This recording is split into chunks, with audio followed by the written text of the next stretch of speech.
Hello everybody, it's JohnnyFerno talking. Welcome back to the next reaction video where this time around we're gonna have some fun. I've been looking, as you all know, I've been taking a bit of a break from reactions. Not really a break, but just like I'm doing them more sparely. So now I only react to stuff when I have the time and when it's something I really want to react to. And this time, both of those cases are true. I have the current time, and it's something I really want to watch. Because today we are watching the Green Scorpion's top 10 video game Necromancers.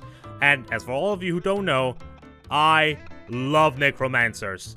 I love the dark magics in fantasy worlds. I've not done it yet, but in my Pathfinder group, I have been wanting for so long to play a proper Necromancer. You know, have the classic rise scene. And to see the Green Scorpion tackle one of my favorite sort of spellcasters and rank them in a video like this is a treat for me. It's so freaking awesome, and I cannot wait. Now, as for who I expect to be on this list, I have a couple who I think has a high chance of being there.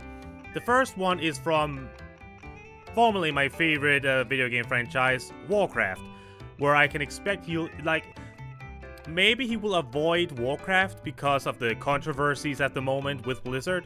But if he still pulls something from Warcraft, I can expect it to be something like either Arthas the Lich King or Kel'Thuzad the Lich. And if we go for the more spellcaster type, maybe he would go for Kel'Thuzad because he's a Lich. As for other characters, another Blizzard game is Diablo, specifically Diablo 3, the Necromancer from that game, and also Heroes of the Storm. And then something I think he will also pull out, he will choose, and probably because he teased it in the thumbnail of his video, Yorick from the Green Scorpion. No, from League of Legends. The hell am I talking about? And another character I do expect him to pull is the one that he most likely teased in the thumbnail, is Yorick from League of Legends. I cannot think of anyone else right now, but I'm 100% sure he's going to remind me of many other characters as he goes into this video. And before we go any further, I know this is a long way past this happening and everything has been celebrated already, but congratulations to Oscar, the Green Scorpion, for getting engaged. It is so beautiful. I saw your video on Twitter. The way you did it, gorgeous. But anyway, let us move on to the Green Scorpion's top 10 Necromancers. In 3, 2, 1, go. So excited. 10, 9, oh, one sheet. Okay. 7, 6, 5, oh, Nito. That would be pretty Nito.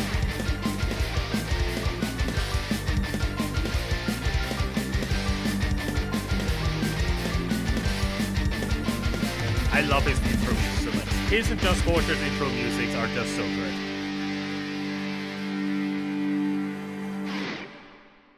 Alright, let's go! It's spooky season!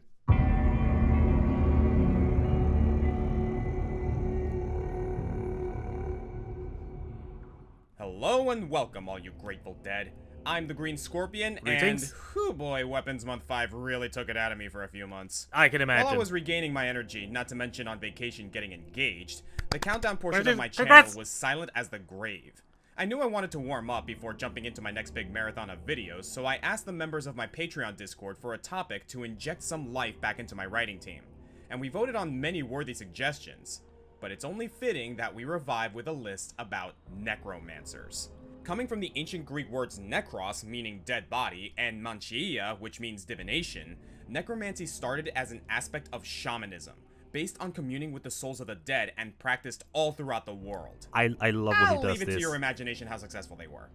Like any spiritual practices outside of Roman Catholicism, necromancy became mythologized as a dark art not to be tampered with, and had its place cemented in fiction in 1937 when Tolkien referred to Big Bad Sauron as a necromancer in The Hobbit. That is true. In popular culture, necromancy wasn't just used for the purpose of seeking wisdom or closure. It was wielding the powers of life and death like two edges of the same sword. Yep. In some media, necromancers are synonymous with spellcasters in general, though I prefer the Dungeons and Dragons take, where it's presented as one of the 8 schools of arcane magic, alongside enchantment, transmutation, and the like. How this power manifests can vary, sometimes depicted as noxious green fog, silver light, creeping frost, or gorgeous cherry blossoms depending on the artistic direction. Practitioners of necromancy can transfer and alter souls, hasten the effects of aging, or, most famously, raise the dead, be it as perfect resurrections or a mindless zombie army. On that note, while I did narrow down my list pretty quickly, it was putting them in order that was the real nightmare. Do I treat this like an archetypes list, like with Berserkers, or is this a surprise epilogue to Weapons Month, the weapon being death magic? Maybe. I guess both? Yeah. In order to rank the reviled revivers, I fortunately found 4 metrics of mortal mastery. First is defenses. Necromancy is a good build if you want to hide in your domain behind your undead legion, so if that's your MO, how hard is it for invaders to get to you?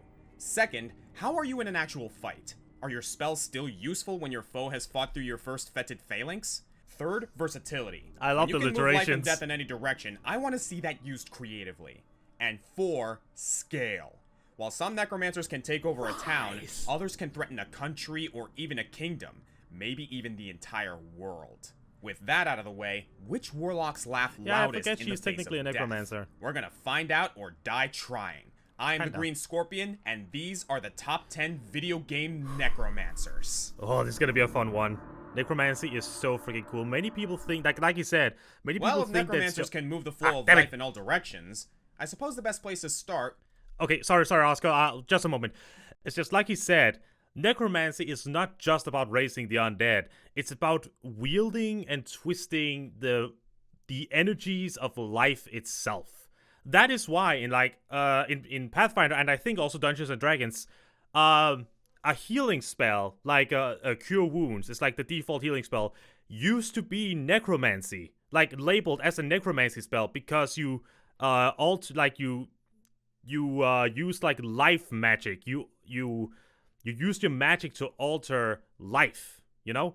But now I think it's evocation, which is just magic. So okay. would be straight. Many RPGs feature spells that, rather than doing damage or applying an effect, endow a target with immediate termination. These instant death spells often come with either a delay or low accuracy. Yeah. And now I'm wondering if thwack is a form of necromancy, but anyway. They're especially fitting for Reaper-themed characters, bringing tidings of non-negotiable annihilation. And I want to go easy on this trope today, as it's kind of a separate category.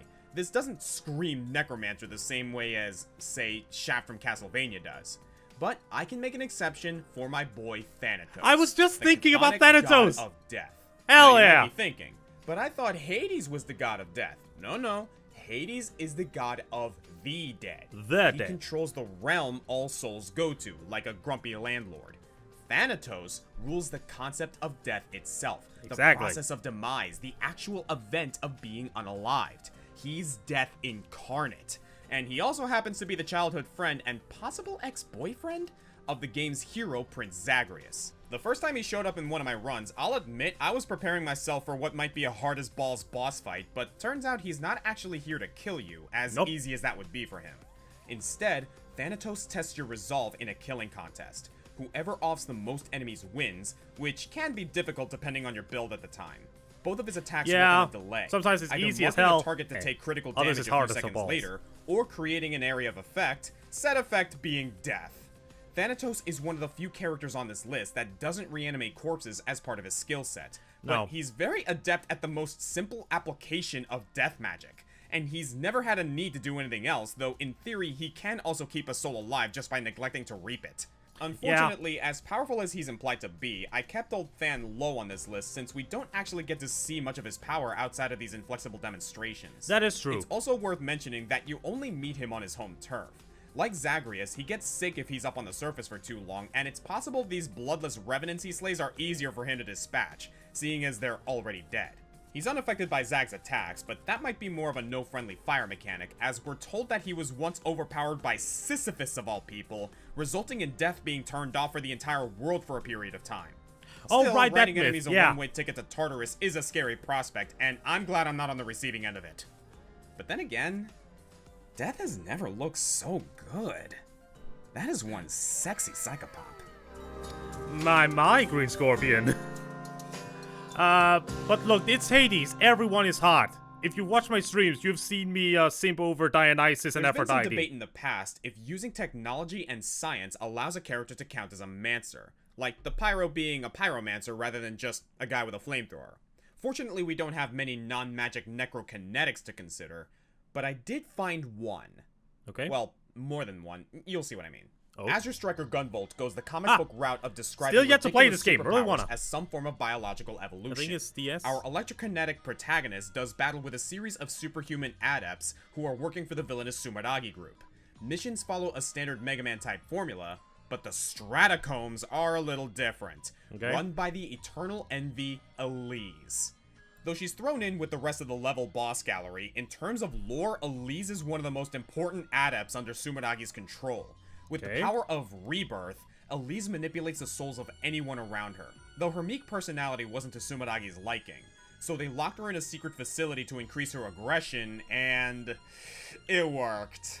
The Stratacombs are now filled with her zombified victims, the very scientists that had experimented on her. So yeah, good work, Elise. First zombie army on the list. Holy Pushing through shit. them, you arrive at Elise's chamber to find that her trauma resulted in dissociative identity disorder, leading to a truly ridiculous feat of necromancy. Not just her personality, but her very soul is split, and she's able to create an exact copy of her own body to serve as a vessel for the separate part of herself. That's some Voldemort Horcrux shenanigans right there. What the hell? And though I don't think she did it on purpose, that's one for the record books. And they're snake themed for some reason.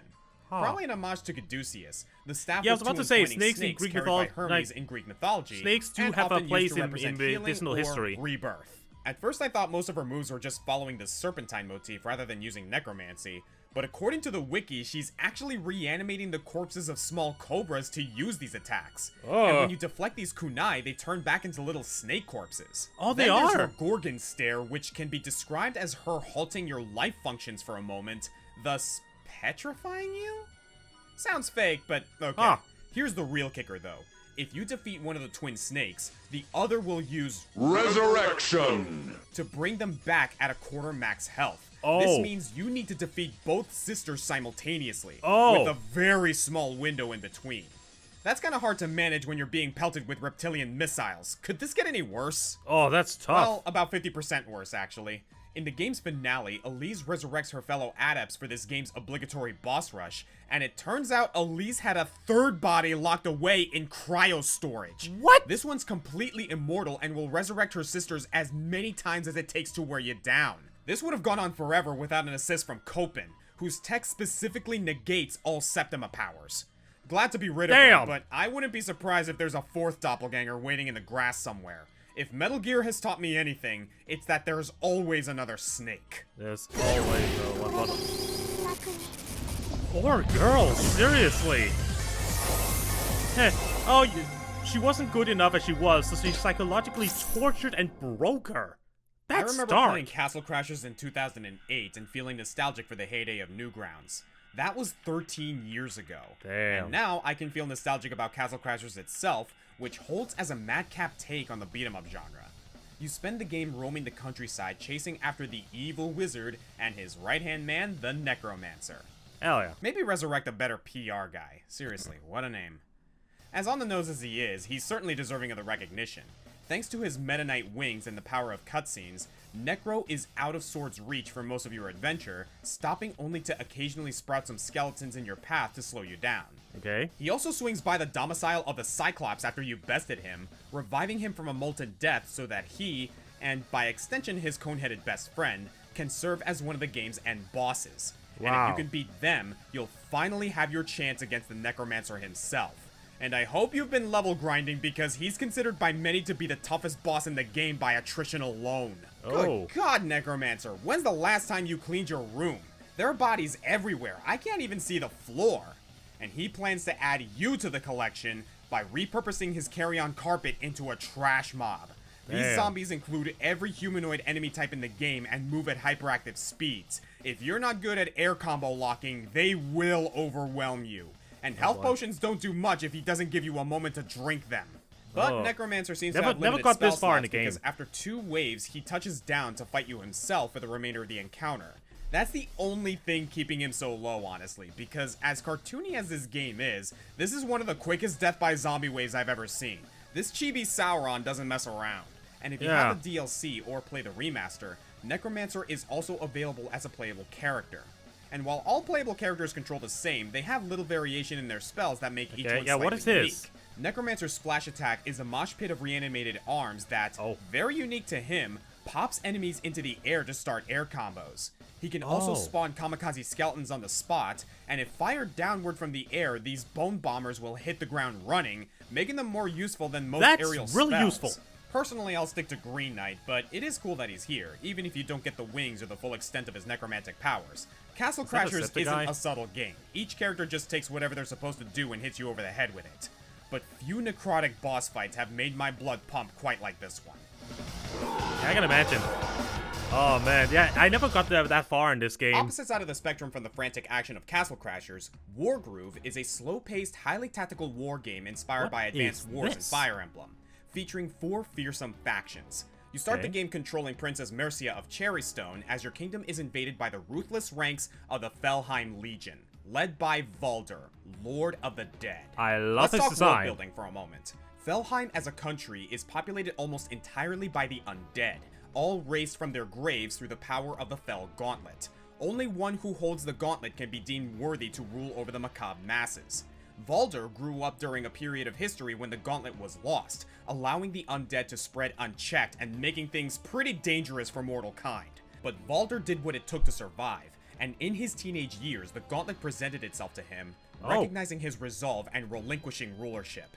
Now 34, Valder runs an entire nation of the dead, most of which he created himself, and all of them battle-ready. This includes skeleton swordsmen, pikemen, archers, hulking colossi, and Ragna, a Frankensteinian monster built from the bodies of history's greatest warriors. Valder also has an alliance with vampires much older than him, and the Deep Ones, from whom he raised skeletal sea turtle mounts I want to play this game now. His navy. Far from mindless zombies, Valder's soldiers are able to communicate and reason when Valder is away, but will follow any direct command from him in an instant. True, his troops act the same way as any of the living troops of any other faction, but think about that. Raised from the dead, they're all as capable as any normal person. How often do you see a Necromancer skeleton army that can fly hot air balloons or operate a trebuchet? Yeah, usually the skeletons and zombies are cannon fodder or meat shields. Most people aren't fluent in chatter. In terms of gameplay, one thing you have to understand about Wargroove is that all of the commanders are statistically identical. So on one hand, Valder's as strong as a dog, but he's also as strong as Koji's mech. He can reliably take out multiple units of foot soldiers and go toe-to-toe with enemy giants if he's at full health. The distinguishing factor between each of the commanders is their groove, a special technique that they can use after charging, and Valder's lets him summon a swordsman unit. Okay, a little underwhelming. It's implied that he can resurrect anything, but in-game you can only make the simplest unit there is. But don't sell it short. Swordsmen deal critical damage when standing next to their commander, so there's synergy there. Plus, the Dread Swords spawn ready to immediately move, which can be insanely useful for attacking far-off enemies. And this group charges so damn fast. Feed Valder 1 kill, and he's probably got his meter full. So, the point of comparison with the Castle Crashers boss is a little tough. Valder's zombie waves are moving slower, but he's also controlling far more at once, up to an entire country's worth. And it's not that slow if you do the math. Each Dreadsword unit being 4 skeletons, forming as quickly as every other turn. Or in his boss fight in story mode, every turn, because he freaking cheats. It's not as versatile as some of his contemporaries, but the skeletons themselves are varied and make for a continental threat. And Valder leads them all with an iron fist. I mean, literally, he actually uses a metal hand to do it. He's actually a pretty nice guy once you get to know him. And plus, it gets really well to the idea of, the unending wave of the undead. A Reaper and a Necromancer, of course, Darksiders. Purpose. Thanatos, despite fitting the minimum qualifications of a Necromancer, embodies a Reaper for his role in doling out death and preserving the natural flow of the universe, whereas most Necromancers in fiction are either fanatical worshippers of some death god or eccentric experimenters, purposefully defying these rules of nature. That's part of what makes the Necromancer class from Diablo so interesting.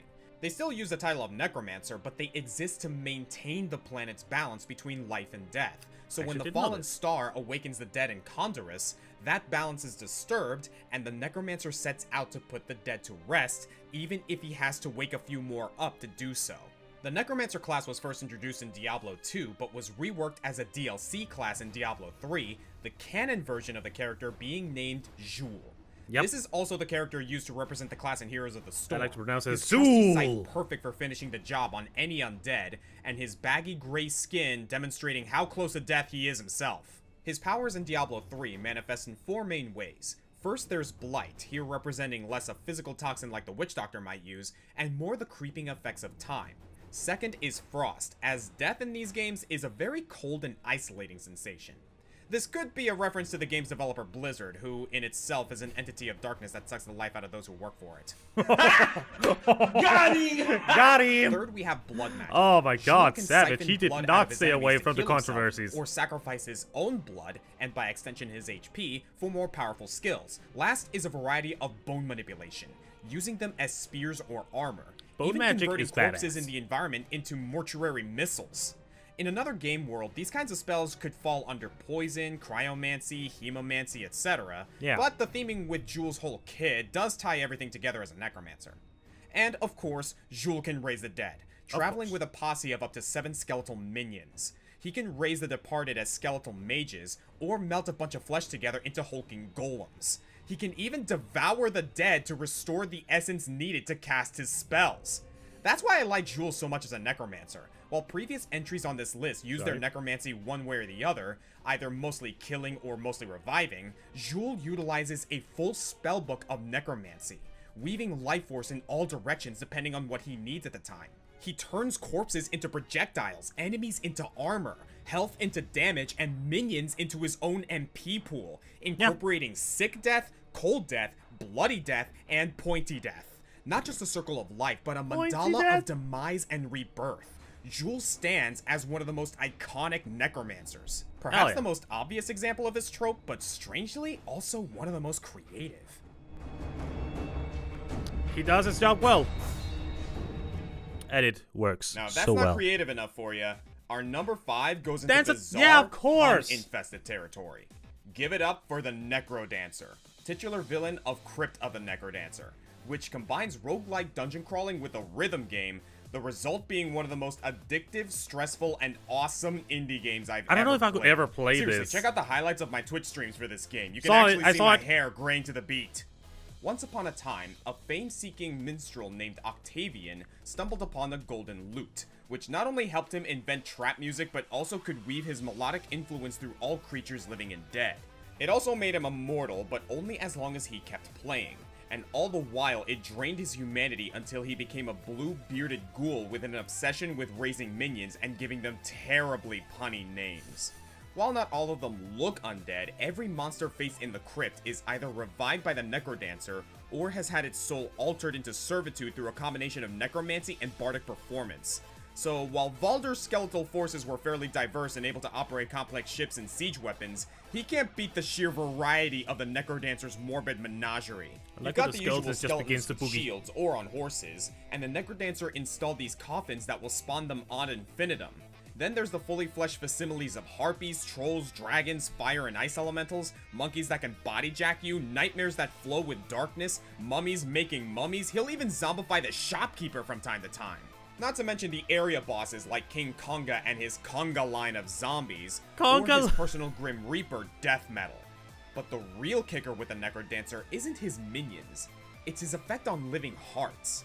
All of his pets are altered so that their hearts beat at a specific rhythm, and when you enter his multi-story dungeon, you too are cursed with his heartbeat. This forces you to make all of your movements, attacks, and item usages on tempo with the dungeon's background music, turning your spelunking adventure into Dance Dance Revolution. I know that sounds silly next to the multifaceted talents of Jul, but I don't think we should undersell what a powerful, if frankly bizarre display of necromancy this is. I've seen necromancers set a timer on how long a target has to live, but never a timer that decides how a target lives. And he uses it to subject you to his endless concert, or if you're good enough, eventually turn you into one of his undead champions. That's what he did to Dorian, the last hero to attempt to steal his loot, and Necrodancer blasted him into a state of mindless never-death as his bodyguard, the Dead Ringer. The Necromancer spent considerable rehearsal time on his Necromancers can get creative, but even with his back against the wall, he's no softie. In your first encounter, you have to use both Cadence and Dorian, arranging them just right to trigger the explosives and destroy Octavian's stage. But all the while, he's constantly reanimating more minions to attack you. Like, do you mind, dude? This is already hard enough. And with his feet on the ground, he'll still teleport around and reanimate on every beat. So there's a good chance his minions will finish you off before you can pin him down. Even when killed, he takes the secrets of the loot to his grave, constantly forcing our heroes to revive him so they can learn how to destroy the damn thing. What? If you've played the game, you know how hard it is to retire this spoony bard. You can stop an avalanche, but you can't stop the beat. I wonder why the loot secrets are so important that they keep bringing him back. Why not just Necromancy has destroy a the strong evil and let him presence rest? in League of Legends, with the Shadow Isles factoring into the origins of many champions. Karthus, Hecarim, Callista, Thresh, not to mention Viego and his Black Mist storming through Runeterra Alright, in the Thresh. latest plot arc. I still haven't decided how I feel about Viego, so my judgment came down to a pair of contenders: Mordekaiser the Iron Revenant and Yorick the Shepherd of Souls. It's funny, if you asked me for the best Necromancer in League back when I started playing 11 years ago, this would be no contest for Yorick. Both champions underwent major revisions in their skill sets and lore, and Mordekaiser's original title was the Champion of Noxus, known as the Master of Metal. Basically, his whole thing was being an album cover. Aside from his soul-stealing ultimate, his abilities were more in metal manipulation, or Ferromancy, as I like to call it. Now he's actually a formless wraith inhabiting a suit of armor with a mace made out of souls and the power to defy death itself through sheer willpower. Yeah. Yorick started out as a retired gravedigger, retired on the count of death, who had to guide ghosts of the departed to their final destination before he could go on to his. His old bottle was so awkward, like it's lumbering. As a Sixth Sense, I See Dead People kid who was trained by monks before getting caught in Viego's Black Mist, only instead of dying like most people, he got sick new powers and a new posse following him. Possibly because of the blessed water that he has on his neck. He retains the ability to summon spirits, but also has more of a Shaolin monk fighting style with his trusty shovel. So while Mordekaiser's leaned more into necromancy over the past decade, Yorick leaned ever so slightly away. He remains one of my favorite champions, but alas poor Yorick, I'm going with Mordekaiser. A warlord in life, Mordekaiser believed that by being a badass barbarian conqueror, he would be guaranteed Valhalla when he died. When his time came, however, he arrived in a sort of purgatory, an empty and grey wasteland to wander ceaselessly until he faded into oblivion. Instead of merely accepting his new forever home, the Kaiser persevered, his sheer anger and will keeping him from fading until he found some sorcerers gullible enough to revive him. After promptly slaying his beneficiaries, Mordekaiser found he'd absorbed energy from his time in Limbo that made him stronger than ever, and led a war. Mordekaiser's lore is pretty hard. He was eventually slain Hardcore, again, you may say. But you fools, that was all part of the plan. For all the while, Mordekaiser had been manipulating the souls of his victims just before killing them.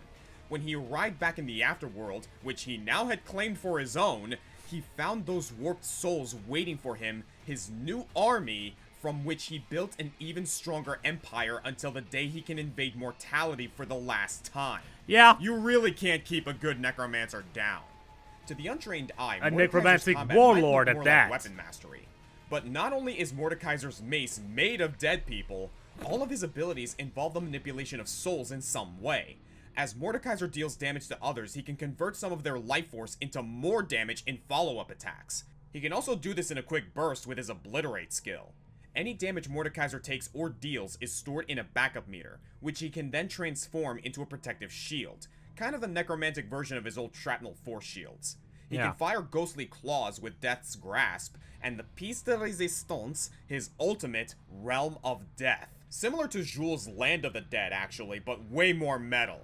Here, Mordekaiser can transport himself and a single opponent into his territory, the Death World. That is so freaking metal. Not gonna be easy, as the whole time Mordekaiser is stealing their energy to raise his own stats. And if Mordekaiser kills his opponent, he gets to keep the stat buffs. He just ate their soul. Well, so until they badass. respawn. But I imagine if respawning weren't a necessary mechanic for MOBAs, this would be a bigger deal. Any attempt to harm the Kaiser only makes him stronger. War is his sustenance, and death is always on the menu. He doesn't raise the dead because he doesn't need to. He's using the dead as a battery, like a necrotic energizer bunny. And I'd be remiss not to mention that he also started a metal band called Pentakill that's taken Runeterra by storm. It kind of exists as its own alternate universe now, but there was a time when this band was completely canon.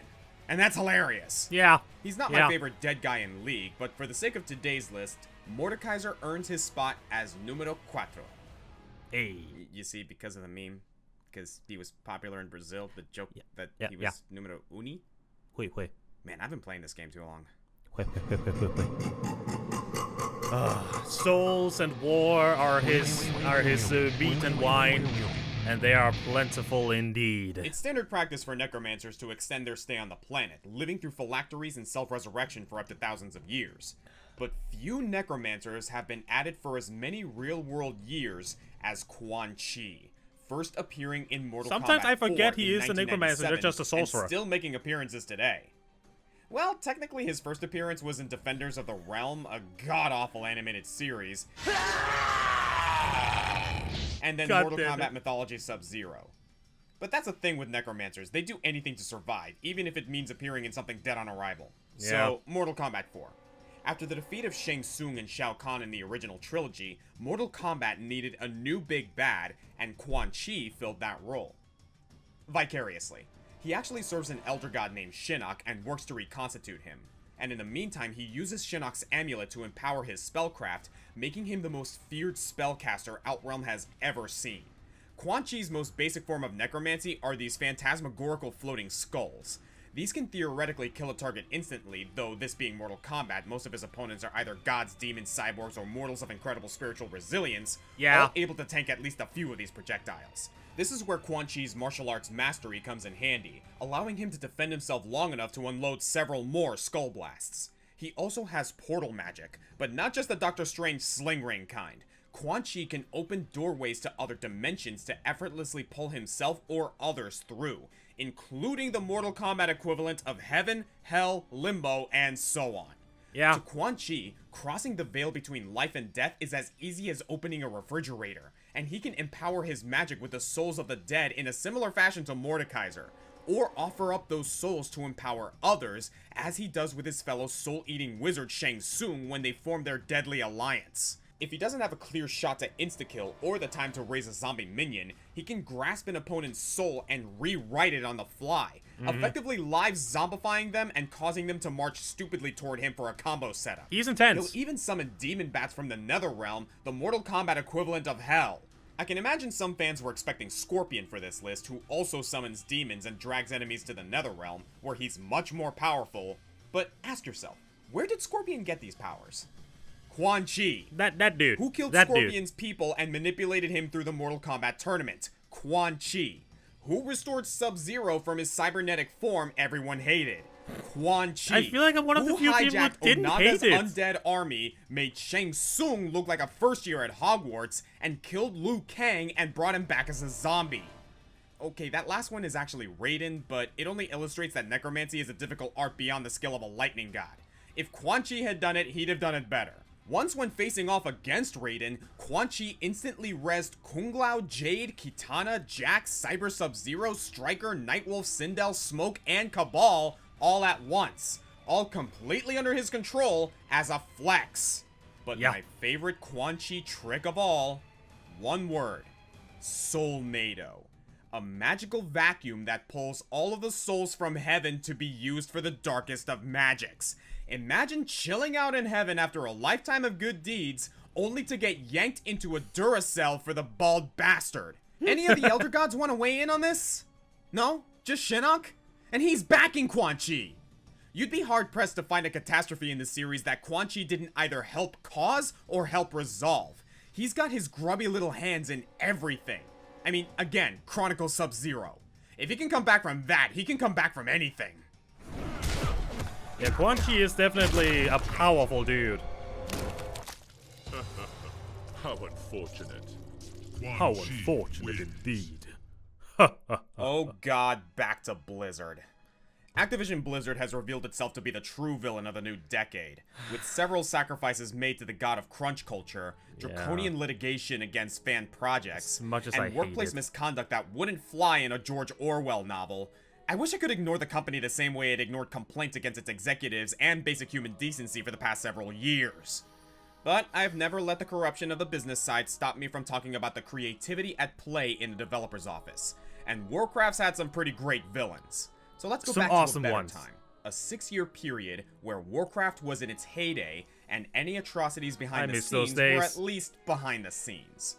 Some longtime fans I consulted with recommended Kel'Thuzad of the Scourge, who, to be fair, is a great character, but I think part of why he's so popular is due to his association with an even more popular villain, who taught him everything he knew and made him into the Lich he is today.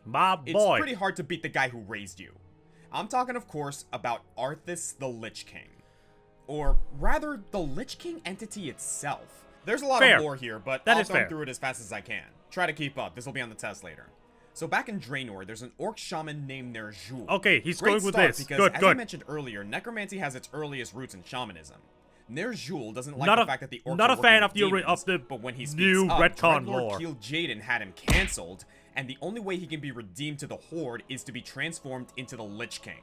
Lich King is sent to Azeroth as a suit of armor trapped in a block of ice, the Frozen Throne.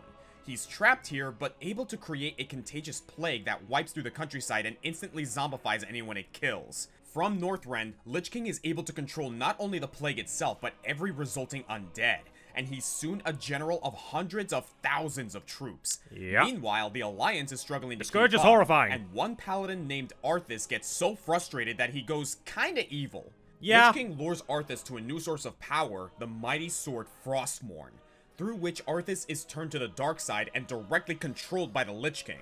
So from this point forward, everything Arthas does is largely the work of the Lich King himself. Eventually, Arthas treks up to the Frozen Throne, donning the possessed armor and fusing his soul with Ner'zhul's to become a more complete Lich King, no longer bound to the Frozen Throne and free of the Dreadlord's control. What follows are bad times. It might feel like cheating combining Ner'zhul and Arthas' feats here, but the way I see it, they're both extensions of the same ultimate Necromancer. So let's list their triumphs. Creating an insta-zombie plague, defeating the Nerubians that were immune to the plague and zombifying them anyway, turning Anubarak the Spider King into an undead superbug, turning Sylvanas Windrunner into a banshee, corrupting the Elves' Well of Life into a Well of Undeath, teaching Kel'Thuzad necromancy, before which he could barely raise rats, turning a slain Kel'Thuzad into a Lich using the Well of Undeath, beating Illidan in a duel, raising Sindragosa as an undead frostworm, and allowing the best player characters in WoW to storm his citadel, only to take their souls effortlessly after a few minutes of pretending it was a fair fight. Because he would have won if Tyrion Fordring didn't Deus Ex Machina the situation and save the only reason we won. Though it still took like a dozen champions to take him down. The Lich King mantle even persisted after this, with Bolvar Fordragon assuming the role to keep Arthas' undead legions from swarming across Azeroth unchecked. I feel like Bolvar could have just commanded them all to jump in a volcano and be done with it, but I guess that's not allowed, so instead, the new Lich King hung around to attract nostalgic fans back whenever things became stale, until recently when Sylvanas killed him because she's the creator's current favorite. Ugh. The Lich King's reign over Azeroth I was don't a like moment in Shadowlands. time. A whole fictional world in peril. The Alliance and the Horde setting aside their differences. Literally millions of players fighting against the Lich King's forces, all trying to get to this guy. It was a thing of beauty. It was. But looking at WoW today, well, it has more in common with the frozen set of armor than the mighty Dark Paladin. Yeah. The plot's spinning its wheels, making increasingly divisive story decisions, and rather than feeling like a world to explore, WoW has become a passionless list of dailies, more about making your numbers go up than being part of a community. Part of the reason why I quit. Days when we fought the Lich King. Meanwhile, other MMOs like Final Fantasy XIV I really want to begin playing better this. than ever. With the best story arcs Blizzard can come up with seemingly in the past, and the avalanche of PR disasters burying them, there's never been a better time to quit the world of Warcraft.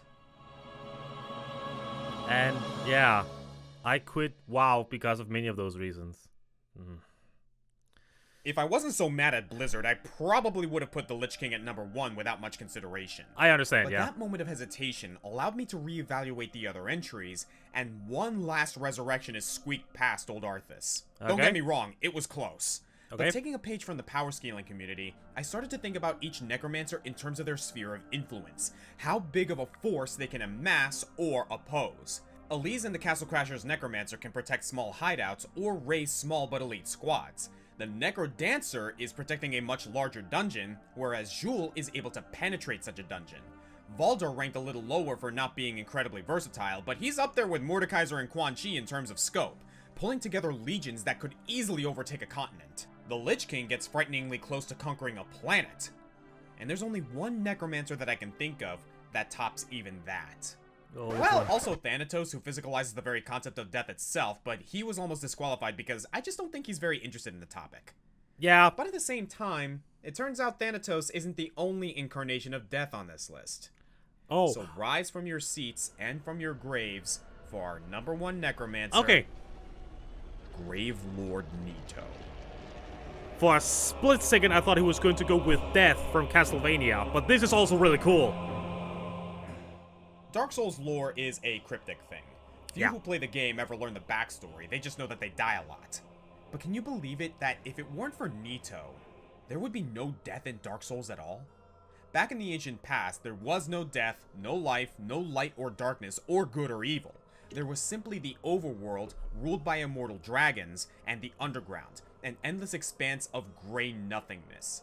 Until the first flame came into existence, and with it 4 great figures. The furtive pygmy who invented humanity, the Witch of Izalith who invented life for them, Lord Gwyn who created light and by association darkness, and Nito who made death. Something for humans to do when they're done being alive. High concept stuff, but very effective in defeating the dragons above. Yeah. Gwyn used the flames to split their scales, and Nito used his newly invented death to stop them once and for all. So yeah, we got the instant death spells down, powerful enough to topple mother effing dragons. This beckoned in an age of flame, where humans prospered and built great kingdoms, but it wasn't made to last. In time, the first flame, source of light and life, began to dim, and Gwyn's group struggled to find a solution. The Witch of Izalith tried to make a new flame, and that went horribly wrong, so Nito and Gwyn worked out a way to link humanity back to the flame, fueling it whenever someone dies. That's why bonfires are so important in Dark Souls, by the way. But it turns out humanity isn't a renewable resource. There just weren't enough people to keep the flame lit. So next level problem solving, Nito begrudgingly makes it so that everyone who dies comes back as an undead. And that's why you always respawn in Dark Souls, and why you have to fight to get your full health bar back. Your repeated deaths are being used to fuel the first flame again, and again, and again. As if Dark Souls wasn't, like, depressing and dark enough to begin with. Yeah. Humanity itself wrung out like a wet rag to feed every last drop possible into the shrinking embers, trying in vain to prolong the age of man. The point I'm getting at here is that Nito's very existence shapes reality itself, and he can change the rules of life and death seemingly on a whim, re-engineering how souls are collected in order to maximize their use throughout the world. Though he seems a little conflicted on the matter. Nito hosts a covenant of Gravelord servants which you, the player, can join, and doing so allows players to invade other game worlds, the save files of other players, leading them to more deaths and more kerosene for the flame. So I guess you can say Nito's dominion over death spreads to multiple realities. But Nito is an artist and finds Gwyn's new soul economy has cheapened the impact of death. So he waits at the bottom of the Tomb of the Giants, behind countless masses of marrow which serves as a test, waiting for an adventurer to prove themselves strong enough to end Gwyn's Age of Light. So in one way, it will mean the end of death. But in another, it will also be the end of life. And that is the greatest death of all. A giant himself, that gave me chills. Stands 9 feet tall, wearing an umber cloak and adorned with the bodies of several other skeletons. An entire cemetery rushing at you from the shadows. But despite this initial shock, Nito is considered to be in the easier half of the Dark Souls bosses. That is to say, the traps he laid before his tomb are more treacherous than Nito himself, but he still has some tricks up his radius and ulna. Smaller skeletons will swarm you if you stay still, while Nito himself slashes through them carelessly, hoping that when he's done, you'll be among the resulting heap of body parts. He'll also unleash a miasma attack, a simplified version of the same one used to slay the dragons. If you can outrun his minions and get behind him, you can hack away, safe from his sword dance and only needing to backstep from the spreading miasma. Goes down pretty easily for a number 1 spot, huh? Yeah. I don't know, something about this encounter always felt off to me. Yeah? Well, I look at it this way. Okay. I really think he's happy that you were able to best him, and that he hopes that you'll be the one to defeat Gwyn and return the world to oblivion. Life just isn't fun for him anymore. A necromancer's job is to raise the dead, and, well, just about every person in the world he's already raised. Countless times. His zombies raise zombies. Is this really supposed to be a boss fight? It feels more like a retirement party. A farewell with little emotion, knowing that you too will soon join him. So for co-opting life, inventing death, and literally wearing it like his finest vestments, I name Gravelord Nito as the number 1 necromancer in video games. Every time you die in this game, and every time you wake up to try again, you have Nito to thank. I'm the Green Scorpion, and thank you for joining me on this reinvigorating topic. But don't get comfortable just yet. Halloween is just around the corner after all. Oh. So next time, round 2 horror games. Hey, top 10 favorite horror games? Yeah.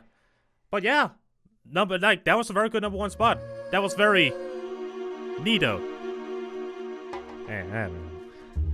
But yeah, that was a great list. I was about to try and correct him on the Warcraft section about Kel'Thuzad, but then I remembered that Kel'Thuzad, before he became a Lich, was indeed kinda struggling because he was just exploring necromancy, like could barely raise rats, and then he was called by the Lich King, like before all this. The Lich King itself summoned Kel'Thuzad to his necropolis, Necromancer, where he then was taught more about that. Yeah, I think it's because, like, when he talked about it, in my head, it's like, others didn't teach him necromancy. It's like, oh no, wait, he's talking about the Lich King as an entity, like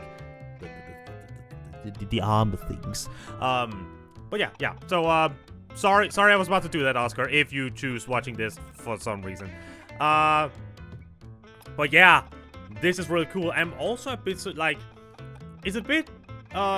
He surprised me a bit in some ways, because in the League of Legends section, like I said at the start of the video, I expected him to go for Yorick. But he ended up going with Mordekaiser. And it is kind of interesting, because to me, like, well, Yorick learned how to summon more of the undead that he is shepherding. And to me, it's like, well, that makes him more of a necromancer. But then I realized that the more he talked about, the more I realized that I may accidentally have, like, put Yorick in, like, the necromancers, like, in the stereotype that they only are as much of a necromancer as how many undead they can raise. So that was a fault on my part. But either way, this was a really fun list.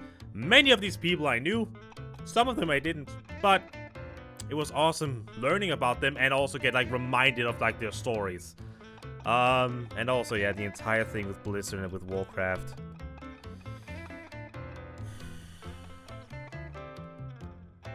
The game is now as much of a walking corpse as the Lich King used to be.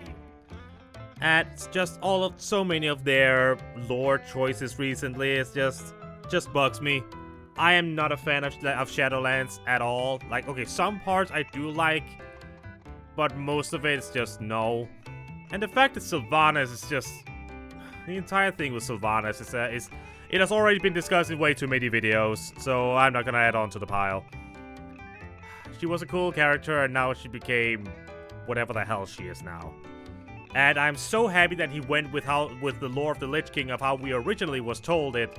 It was told to us, like, way back in the day, instead of the new... Like, I still don't fully understand how the new Shadowlands lore, like, works with, like... I still don't fully get it. It's like Blizzard just retcons all of the good stuff. But yeah, that's enough rambling for me. But yeah, all in all, awesome video. Check the original description in the original, like, bleh. Check out the original link to the video in the description. But god damn it. Check the original link to the video in the description below. There we go. Yeah. I agree with this list, and I agree with his assessments of all of it. It's really cool. And I may just come around again for when he releases the Halloween list. So yeah. Thank you all so much for watching, my dear friends. And Oscar, if you by happenstance come across this video and watch it, I hope that you freaking enjoy it. So yeah. Thank you all so much for watching, my dear friends. Please remember to love each other, and always remember to treat yourselves once in a while, because you freaking deserve it. Until next time, my dear friends, my name is JohnnyFerno, and I'll see you guys next time.